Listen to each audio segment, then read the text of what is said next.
Hello, baseball fans. King Ikibu coming to you live from the underground bunker deep beneath Kauffman Stadium in Kansas City, where we are playing the Kansas City Final Four Madness Tournament, Series 1 of 2. The third game, the deciding game between the 1995 Kansas City Royals, they're the 17th seed, and the 4th seed, the 1988 Kansas City Royals. Cinderella lives. Game 1, if you missed that one, it came down to the bottom of the ninth. The 95s were ahead by a score of 7-6, but George Brett hit a 2-run home run to win the game in walk-off fashion for the 88s. Then in Game 2, this time 1995 was the home team, and it wasn't much of a game. Kevin Appier and the 1995s crushed the 1998's 12-3. Leading hitter, there was several. We gave the credit to Brent Mayne. Brent Mayne in real life in 1995 had 1 home run. He hit his second home run of this tournament in 9 games to double his real 1995 home run output. He was named the player of the game. He was, what was he? 3 for 4 with a homer and 3 RBIs and 3 runs scored. But also, Tom Goodwin was 4 for 5. Keith Lockhart, 3 for 4. So there's a lot of contributors to the 12 runs. Winning pitcher was Kevin Appier. He's now 2-1 with a 3.49 ERA. Brett Saberhagen dropped to 2-1. He was shelled 9 runs in 5 innings and now has a 6 ERA in this tournament. That knotted the series up at 1 game apiece, so that forces a rubber match, a deciding Game 3, and that's what we're going to play for you today. The starting pitchers for 1995, Tom Gordon. In the tournament so far, he is no record and a 5.40 ERA. This is his second appearance. In real life, he was 12-12, 4.43 in 1995 for the Royals. And he will face Charlie Leibrandt. Charlie Leibrandt in this tournament has no record and a 1.50 ERA. This is his second appearance. And in real life, he was 13-12 with a 3.19 ERA. So let us introduce to you once again the 1995 Kansas City Royals, leading off and playing center field. He's been great in this series. Tom Goodwin, batting second. He also has been good. Keith Lockhart, second base, batting third. He's also been good. The whole team has been good. Wally Joyner, Wally World, first base, batting third. Batting fourth, he's been excellent. He has 2 home runs in this series. Gary Gaetti, batting fourth and playing third base, batting fifth. Right field, John Nunnally, batting sixth. He's been very good. Left fielder, Johnny Damon, batting seventh. The shortstop, Greg Gagne, batting eighth. The designated hitter, Michael Tucker, batting ninth. He's been very good. Brent Mayne, the catcher, batting ninth. So we will introduce once again the 88 Royals on the bottom of the inning. Here's Tom Goodwin. He's batting .386. In Game 1, he went 2 for 4, scored a run. And in Game 2, he was 4 for 5 with 3 runs scored and RBI. And in both games, he singled to lead off the ball game. Both games, he stole second base. And both games, he was driven in by Keith Lockhart on a base hit for the first run of the game. Let's see if that happens again. Goodwin. Here's the pitch from Leibrandt. He's a 7-2, which means he downgrades automatically at the beginning of the 7th inning to a D. As long as he doesn't give up 4 runs in 3 innings, I believe, he will not go down to a D until then. He has a Z, which means he doesn't walk many. So here's the pitch from Goodwin. He has to keep Goodwin off the bases right here. And he strikes him out. So it's a much different start than the first 2 games, and that's great news for the 88s. Here's Lockhart. He's batting .364. He has 8 RBIs in this tournament. And he grounds out to the first baseman. First baseman is George Brett. He tosses over to Leibrandt, who's covering, and there's 2 outs in the first inning. Here's Wally Joyner, batting .350 with a homer and 9 RBIs. And he pops out. So 1, 2, 3 go the 95s. for the first time in this series. Now, as promised, we will introduce to you the 1988 Kansas City Royals. Leading off, playing center field is Willie Wilson. Batting second, the third baseman, Kevin Seitzer. Batting third, the first baseman, Mr. Royal, George Brett. Batting fourth, the left fielder, Danny Tartable. Batting fifth, Bo Jackson. In right field, batting sixth, the catcher, Mike McFarland. Batting seventh, the shortstop, Kurt Stillwell. Batting eighth, the designated hitter, Pat Tabler. And batting ninth, the second baseman, Frank White. Willie Wilson has improved his batting average in this series, in this tournament. Now he's batting 100. So he's 3 for 30 with a walk. He has to do better than that. Here's Willie Wilson, and he flies out. Kevin Seitzer's batting 280 with no homers and 1 RBI. And he grounds out. George Brett batting 357 with a homer and 8 RBIs. The hero of Game 1. And he gets a roll again. So he's down into the second column. Most of them are sixes. There's a couple of ones. He hit a home run to win the game in Game 1, so he has done it. 14, that is just a single for George Brett. Will he try to steal? Might as well. Doesn't get thrown out. Doesn't get the jump. Here's Danny Tartable. He's batting 333 with 2 homers and 10 RBIs. In real life, 1988, Danny Tartable hit 26 home runs. So he's definitely capable here of hitting a 2-run, 2-out homer in the first inning. Let's see what he does. Gordon is a C with an H. That's average voodoo. G is small chance of voodoo, medium chance is H, and I is extreme voodoo. Here's the pitch from Tom Gordon to Danny Tartable. Got to roll this, and he walks. So that brings up Bo Jackson. He's batting 138 with a homer and 5 RBIs. That home run came in this series in Game 1. Bo knows homers. In 1988, he hit 25 of them. Here's the pitch. And he flies out the end of the threat. So after 1 complete, we're scoreless. Here's Gaetti. He's batting 300 with 4 homers and 11 RBIs. 2 homers in this series. 1 in each game. Here's the pitch to Gaetti. Flied out. John Nunnally batting 147. No homers, 3 RBIs, but he does have a .310 on-base percentage. And he grounds out. Johnny Damon batting 194 with no homers, 6 RBIs. And he flies out. So after 1.5, it's still scoreless. Mike McFarland, 208, no homers, no RBIs. Grounds out. Kurt Stillwell batting 348, 1 homer, 4 RBIs. Gets a base hit. Second hit for the 88s. He will not try to steal. Pat Tabler, he's batting 364. No homers, 4 RBIs. In real life, Pat Tabler, 1988. Where is he? Oh, I'm in 95. I'm supposed to look at 88. Here we go. Pat Tabler, he had batted 309 with 1 homer and 49 RBIs. So chances are he's not going to hit a home run here, but he could get on base. He batted 309 in real life. And he walks. 2 men on for Frank White. As we said, he's on the twilight of his career. He had 8 homers and 58 RBIs in real life. Here he's batting 208 with 1 homer and 3 RBIs. The pitch from Gordon to Frank White. 1 out here in the bottom of the second. And he hits into a double play to end the inning. After 2 complete, we're scoreless still. Greg Gagne batting 211 with no homers and 1 RBI. And he has a chance at an error, no error, 1 out. Michael Tucker batting 250, 1 homer, 1 RBI. He walks. That's the first base runner for the 95s. He will not try to steal. Brent Main, player of the game. Last game, he's batting 303 with 2 homers, 7 RBIs.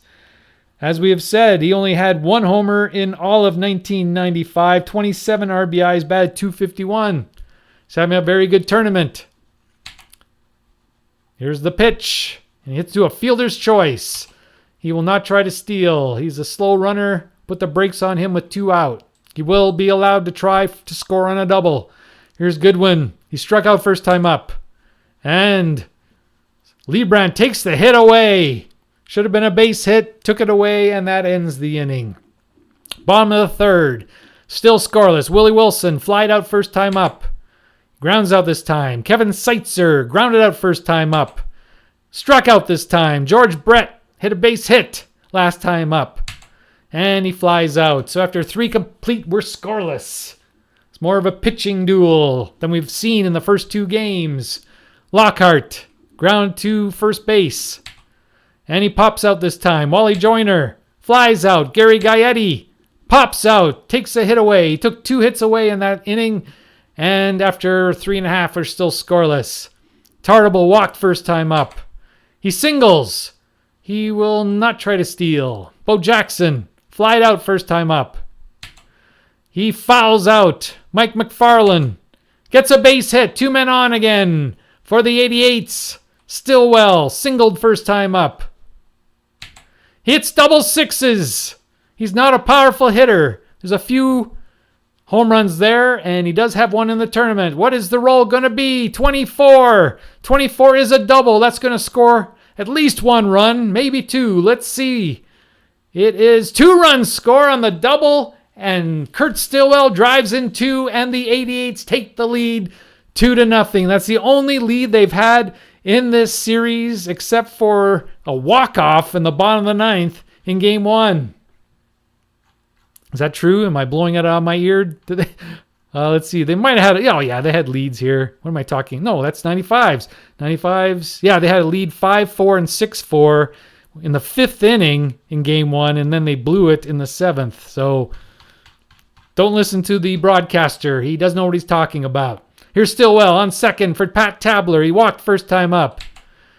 And strikeout stands. His ball not put in play, so it's a strikeout. 2 away for Frank White. He hit into the double play. He will not hit into a double play now as there's 2 outs. And he pops out to end the inning. But after 4 innings, the 88s lead it 2-0. Leibrandt pitching well. Here's Nunnally. Ground out to short first time up. Struck him out. Johnny Damon flied out to right first time up. Grounds out to third base. Greg Gagne flied out to left. And he grounds out to second, and that's... So still, through 5 innings, they don't have a hit. Willie Wilson to lead off the bottom of the 5th for the 88s. Gordon is tired, but he has to get through this 5th inning. King Ikeboo rules in all King Ikeboo games. He's got to go 5. Here's Willie Wilson. He's 0 for 2. Ground out. Kevin Seitzer, 0 for 2. Ground out. George Brett, 1 for 2. Ground out. So Flash Gordon has no problem getting through the 5th. And through 5 innings, 2-0 88s. Here's Michael Tucker. He walked first time up. Struck out. Brent Main, fielder's choice first time up. And possible error. 65, no error. Pop out to second base. Tom Goodwin. Ground out. So through 5.5, it's still 2-0 88s, and Tom Gordon gets to hit the showers. Now, all the pitchers and the way this tournament works, all the relievers have to appear before they can appear again. And the only one that has not pitched so far in this series, it's not him, it is Mike Magnanti. So, yes, he's the only one, so he has to come in first. So Mike's coming in to relieve Tom Gordon. He is 1-0, 245. The left-hander to face Danny Tartable here in the bottom of the 6th. Here's the pitch. Base hit for Danny Tartable. Here's Bo Jackson. He's 0 for 2. Strikes him out. Mike McFarland, 1 for 2 with a run scored. He singles. 2 men on for Kurt Stillwell. He's the hero. He drove in 2 runs with a double. And once again, he's got 2 men on again. So let's see if he can hit another double. He hits it to a double play, not a double. And that ends the 6th inning. And now Leibrandt. See, this is where I don't understand this game sometimes. It's supposed to keep him at the sea level while he's throwing a no-hitter. But here, they take him and they downgrade him. So I don't know if it's just only some pitchers that get this benefit or what. Sometimes it works, sometimes it doesn't. And to Charlie Leibrandt's chagrin, it didn't work here. He is now tired, even though he's pitching a no-hitter. That's just a huge advantage for the 95s. Here is Lockhart. He's 0 for 2. Fly out. Wally Joyner's 0 for 2. Fly out. Gary Gaetti's 0 for 2. Ground out. No hits through 7. Even though he's tired. Here's Magnante to lead off the 7th. Tabler is 0 for 1. He has a walk. Grounds out. Frank White. 0 for 2 with a double play. Strikes out. Willie Wilson's 0 for 3. Flies out. We go to the top of the 8th. It's still 2-0 88s. Charlie Leibrandt. His arm is hanging on. Can he do it? I don't think so. The odds are like 5%, I would say, at this point, because he is tired. Everything. He doesn't take anything away. Any base hit is a hit. Here's Nunnally. Struck him out. Johnny Damon. There it is. The no-hitter is gone. He rolls a double ones. Let's see. It could be what? A home run. It could be a triple. Could be a double. 22. That is gone. Johnny Damon breaks up the no-hitter with a home run, a solo home run. So it didn't matter if it was a C or a D. That would have been a home run regardless. And it's now 2-1, 1988, and that is it for Leibrandt. He can be relieved now since he's given up a run. So for the 88s, they have quite a bit of selection. Floyd Bannister has not appeared in this series. He is eligible. Steve Farr has not appeared in this series. He is eligible. Jerry Don Gleaton has not appeared. He is eligible. Jeff Montgomery is the closer, so we don't count him. So we can bring in Bannister, Farr, or Gleaton. Zip, he was a winner in Game 1. Garber came in. He pitched in Game 2. Did not pitch well. Aquino, he appeared in Game 2. Pitched a scoreless inning. And Rick Anderson appeared and gave up a run. So doesn't matter which order we put him in. We'll bring in Floyd Bannister. Oh, no, just wait. We're in the 8th inning, aren't we? Yes. So we're going to bring in as good a pitcher as we can. The problem with Jerry Don Gleaton is he has this W on him. There's how many out? There is 1 out in the inning. And we're in the bottom of the order. So they're all okay. He had a 3.55 ERA. Farr had a 2.50 ERA. Bannister 4th. We'll bring in Jerry Don Gleaton because we're at the bottom of the order. Although they could bring, they don't have a very good bench. So Jerry Don Gleaton's coming in the game. He's 1-0, no ERA. He's just that. Let's see if the W hurts him. He does have average voodoo, and he does strike out people. So he's gonna face. Okay, so does it pay to bring anybody in? You got Edgar. I've tried to pronounce his last name, and I have not succeeded. We have Bob Hamlin. He's not very good. Phil Hyatt. He's got some power. Dave Howard. He's average at best. But we have Joe Vitiello. He has good power. We bring him in for Tucker usually. But we'll leave Gagne in with his 8 shortstop rating. So here is Greg Gagne. He is 0 for 2. He's batting 200 in the tournament. And he strikes out. Okay, so yeah. The Y did not make the strikeout. The V, if he would have had a V, it would have been a ground out. Here is Michael Tucker. He's coming out for Vitiello. Joe Vitiello coming in. He's batting 167 with a home run and 2 RBIs. He has a lot more power than Michael Tucker. Here's the pitch to Joe Vitiello. Grounds out the end of the inning. So the W from Gleaton does not hurt them. Magnante still is able to go. He's still at C. Here's Seitzer. He's 0 for 3. And reaches on an error, and that's it for Magnante. So he's coming out of the game. They're going to bring in now anybody they can bring in. They don't have a very good bullpen, though. So we will go highest to lowest. Since this is game 3, we're going to bring in Chris Haney. He's probably their best reliever. And he's got 7 innings with no runs. So only 2 hits, 1 walk, 1 strikeout. He's pitched very well. He has a .095 batting average against. So he's definitely the man you want to bring in here. You'll face George Brett. Seitzer on first. Will he try to steal? No. And if we look at the bench, we have Billy Buck. He's not very good. Eisenreich, he's fast, but we're not going to take out Seitzer. Bill Pacoda, he's a third baseman 3. Seitzer's better at a 4, and he's a better hitter. Jamie Quirk is a good backup catcher, and Brad Wellman, he can play a lot of positions. He is decent. Not a great bench. Okay, so we'll leave in the starters. Here's George Brett, batting .355. Today he is 1 for 3. Left-hander versus left-hander. Here's the pitch to George Brett. Double twos! George Brett, late innings, coming through again. He hit 24 home runs in 1988. And yet, he only has home runs in 11, 33, and 66. But, however, if he rolls a 66, it's an automatic home run. We don't have to go to the second column. That's why there's not much in the way of home runs in the middle, in the inner column, in the inner sanctum. But here we go.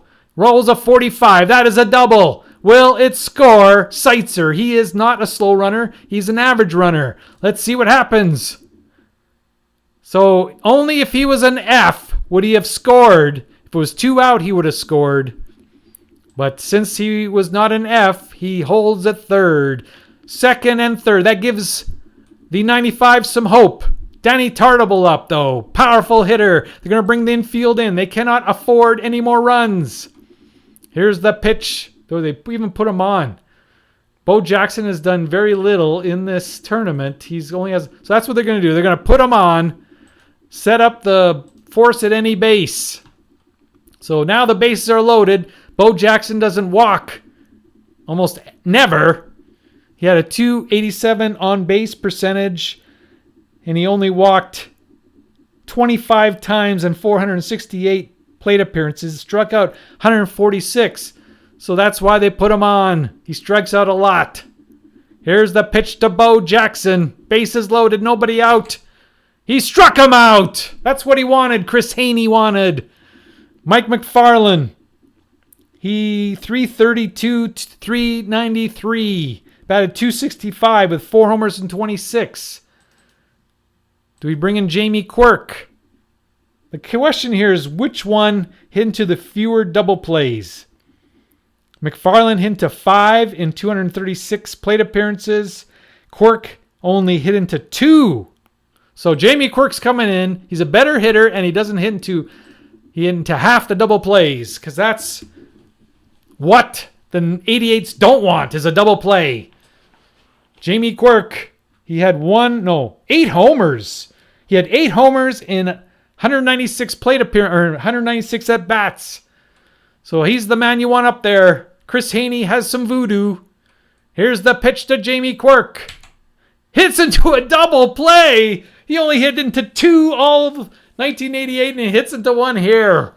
So that is key for the 95s to keep them only a run back. Okay, so we are going to bring in Jeff Montgomery.